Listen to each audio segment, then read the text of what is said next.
जय गुरुदेव। दूरदर्शी आवाज मासिक पत्रिका 1 जनवरी 2024, प्रश्न नंबर 32। गुरु शिष्य संवाद खत का जवाब। श्री रमेश कुमार जी, आपका प्रश्न है कि संत महात्माओं का अक्सर समाज में विरोध होता रहता है। लोग उनकी हितकारी बातों को सुनकर अमल नहीं कर पाते। इसका क्या कारण है? इस संबंध में कहना है कि संत कर्म बंधन से मुक्त का रास्ता बताते हैं। संसार कर्म कांडों व विभिन्न प्रकार की जड़ पूजाओं में लिप्त है। संसार के लोगों और महात्माओं में सदैव बैर रहा है, अब भी है और आगे भी रहेगा। पलटू नाहक भूखता जोगी देखे स्वान, जगत भगत सो बैर है चारों युग परमान। जगत का वक्त जगत का भक्त से हमेशा वैर रहता है और रहा है। संसार महात्माओं की शिक्षा के विपरीत चलता है। महात्मा संसार को विनाश से बचाना चाहते हैं, लेकिन संसार उनकी बातों को समझ नहीं पाता, इसलिए विरोध करता है। इस संसार में जब जब संत महात्मा आए, दुनिया ने उनका पुरजोर विरोध किया। उन पर बहुत प्रकार के जुल्म ढाए, उनको बहुत प्रकार के कष्ट दिए, यातनाएं दी। उन यातनाओं को सहन करते हुए वो अपने संकल्प पर अडिग रहे, क्योंकि महात्मा काल भगवान के देश से जीवात्माओं को निकालने के लिए आते हैं। इसीलिए अकूत मेहनत करते हैं, जो काल प्रभु नहीं चाहते। इसलिए मायावी शक्तियों को प्रेरित करके उनके काम में बाधा उत्पन्न करते हैं।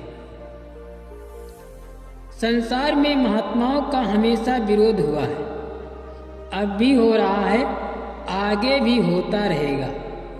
उन्हीं संघर्षों का इतिहास बनता है।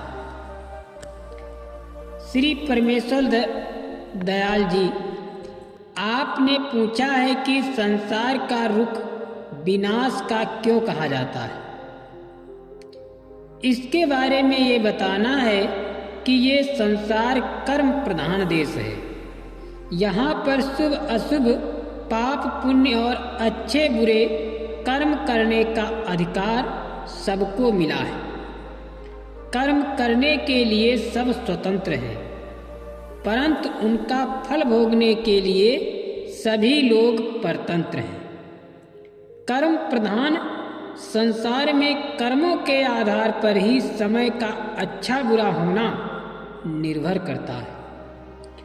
जब लोगों के कर्म का अनुपात अच्छाइयों की बढ़ोतरी की ओर आता है तो समय अच्छा हो जाता है, और जब बुरे कर्मों की प्रचुरता हो जाती है तो समय खराब आ जाता है। पुरातन का भी इतिहास है कि जब रावण कंस जैसे दुराचारियों के प्रभुत्व का समय आया तो उसे खराब समय कहा गया। जब इन दुष्टों का संहार करके धर्म स्थापना हो गई तो समय अच्छाइयों का हो गया। कुछ इसी प्रकार से आज धर्म का बोलबाला कम हो गया है। अंधाधुंध पाप कर्मों के करने में किसी प्रकार का अंकुश नहीं रह गया है। अधर्म का बोलबाला बढ़ जाने से समय खराब हो गया है।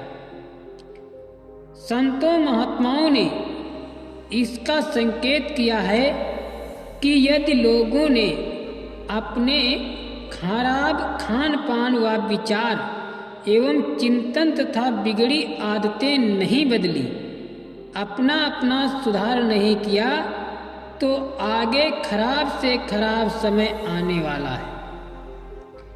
उसी कारण समय का इशारा विनाश का रुख कहा गया है। कर्मों की खराबी के कारण प्रकृति का तेवर क्रोध हो रहा है। वो पाप कर्मों के बोझ से दबी हुई है, इसीलिए उसका क्रोध विनाश का रूप ले रहा है। महात्मा सबको बचाने के लिए समय से सचेत करते हैं। जो लोग बात मानते हैं उनकी रक्षा हो जाती है। जो लोग नहीं मान पाते उनका विनाश हो जाता है।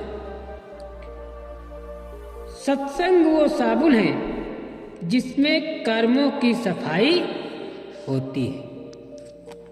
जय गुरुदेव।